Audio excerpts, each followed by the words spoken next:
What is the first thing that comes to mind when you think of a scientist? What do you picture?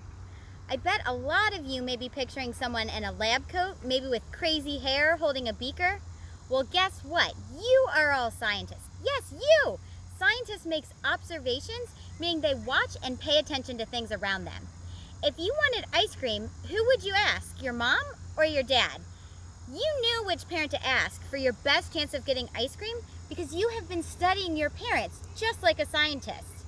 Citizen science is how people like us who are not paid to be scientists can help people who are full-time scientists do research. Do you think that one scientist could monitor all of the monarchs in Ohio along their migration journey? No, that is where you come in and you can help them. The more information that scientists have, the more likely they are to see patterns, trends, and make correct predictions.